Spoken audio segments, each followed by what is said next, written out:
Hello. Okay, so hopefully this is working and it's not too shaky when I start the car. Ooh, I can already see the screen bouncing. This is fine. But basically, before I turn the engine on, this is a review for like the Tesla screen installation for a Lexus RX 400h. Yeah, cool. So to start off, here's what the screen looks like. It starts off at the home screen, pretty standard. The other thing is just quick disclaimer, apologizing for the wires and everything around. It's because we haven't fully finished installing everything, and our GPS is still up here, as is our speaker for the voice activated things. Okay, well, to start off, here's your home screen. Your home screen would show, if we had music playing, the music and the album cover and the album and all that stuff would show up in the top, and you could obviously play it or fast forward. Your date is up here as well as your day. So today is Tuesday, January the 21st, 2020, New Year. Anyway, here's the time. The time is inaccurate, but that's just something we gotta fix and haven't yet. And then down here you have your tilts, so it's pretty helpful because I guess you can see if your car is falling. But right now we're at 0, 0, and then it also shows the direction that you're facing in, and currently it's showing north even though we're facing south, so I'm assuming that's more of like a calibration issue, that it hasn't woken up completely yet. Okay, next thing important for me is your AC and your general climate control, because it can get quite hot where I'm at. So we have, basically you have to turn it on first, as one does.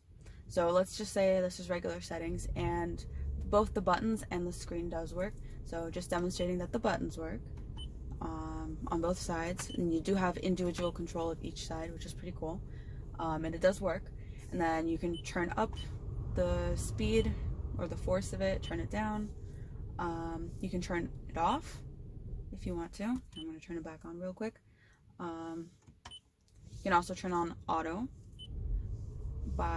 So yeah, if you click on this bottom screen here, you can actually do the same things you do with the buttons, just on the screen. So increase, decrease the temperature, so on and so forth. The only glitchy thing about this is that currently, as you can see, I have dual on, which means that I should be able to control both sides at the same time, but all I'm getting is individual control. But then as soon as you turn on dual, now you can click temperatures, and now they're equalized and you control both. So that's just like a little bit of a glitch. I don't know, probably will get fixed later. But you do have your rear window heating, front window, so on and so forth. And then after some time, the climate control does go back to just a regular setting. So next up is navigation. Navigation, their original program that they have in here is actually iGo, but because we're in the US, it's easier for us to obviously use Google Maps because that's what we're used to. So navigation is pretty darn standard. It doesn't really change, I guess. It's still Google Maps. The one cool thing though is you can do split screen. So for instance, I'm on navigation right now, and I can click on radio, and it pops up dual screen, so you can have your navigation at the top and also your radio going at the bottom, as you can hear. But I'm going to turn that down for now.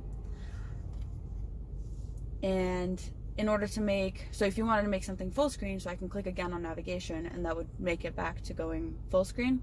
But if I click on radio twice from something else, then the radio goes full screen. So for radio, again, it's your general standard radio. You have your favorite stations. You can kind of just scroll through whatever channel you want. It's up to you, obviously, whatever you prefer, wherever you're at. Then moving on to music. For music, this would show you what is currently playing, and as you can see, there's currently no file playing.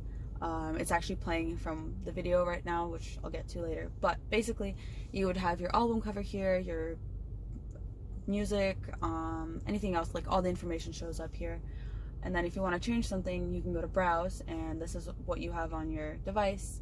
You can pick from that.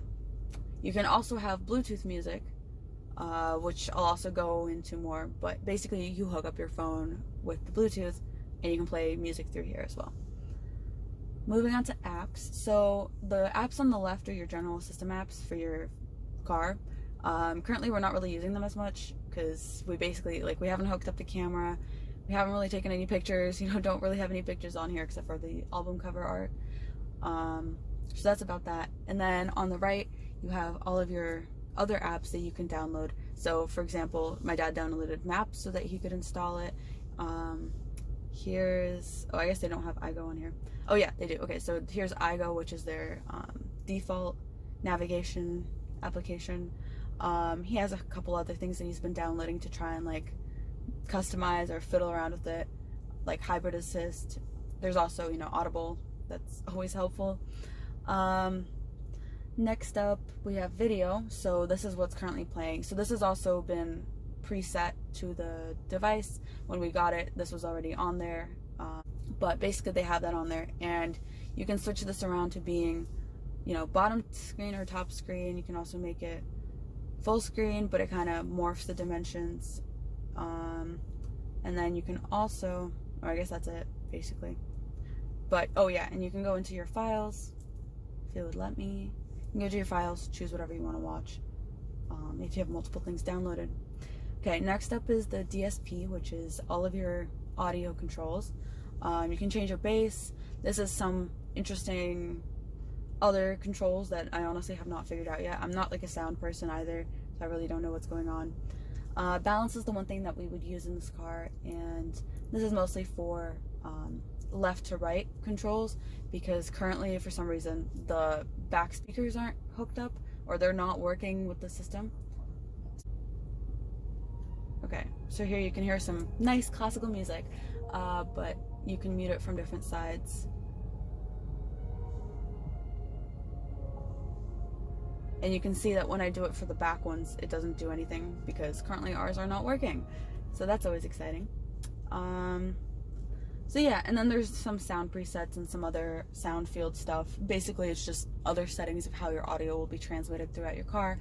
I think this one's I found quite interesting, or not this one, sorry. This one I don't even know what it is, but this one I found quite interesting because there were different like modes. So rock mode, for instance, boosts up your... So the sound presets are actually something I found pretty interesting. Because you have like rock mode, which boosts up your bass, or popular mode, which is kind of like it gives a poppy feeling to whatever song you're listening to. Then you go into settings. So, ooh, she being funky. So here, then you can go into settings. So general settings are like your general car settings. Default maps. So this is where you would change from iGo to Google Maps or whatever else you'd like to change it to. App customizer we haven't really done much with.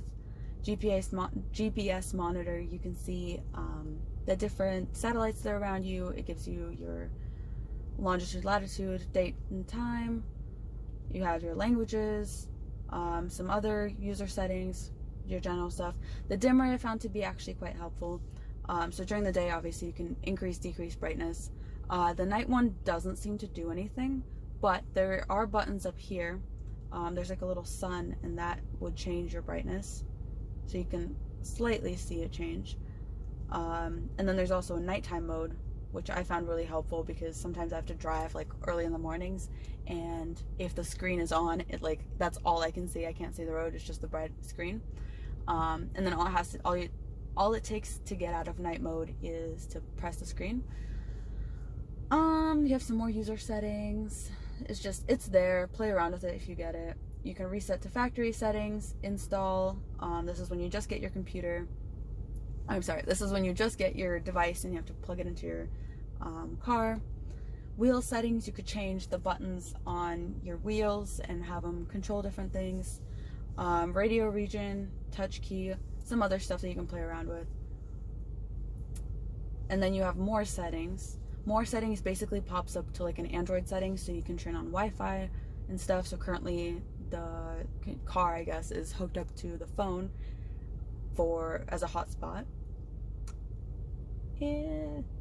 You have some other things. You have sounds, permissions, your general kind of like Android situation. If you aren't familiar with Android, play around with it. It's not really that different than any other like phone or tablet type settings.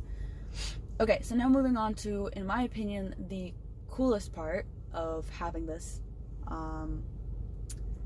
is a TXZ speech understander thing. So basically it's like a Siri for your car, which I find to be really nice, but you don't even have to say anything. So for instance, I can be like, open navigation, and it understands me and opens navigation, which is quite cool.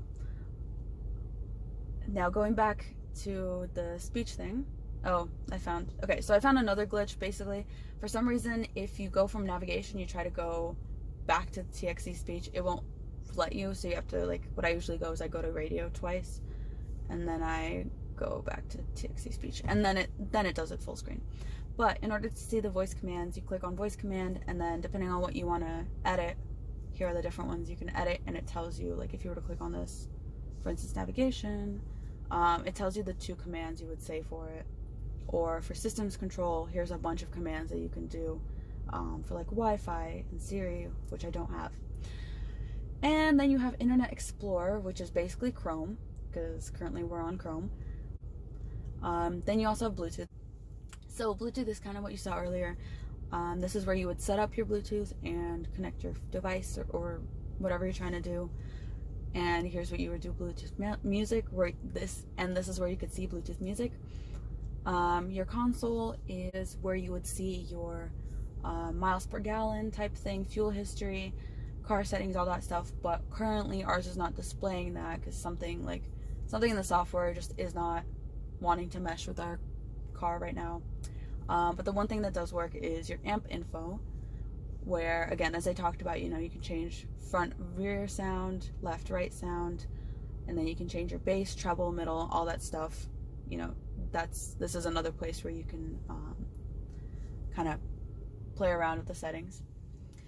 And next up over here we have phone link, but we don't actually have that connected because we don't have the software or the hardware, because you have to download an app, and you also have to have something like installed to your device in your car, which we don't have. And then Car Auto has to do with the iOS system, so you need to have an iPhone in order to do that.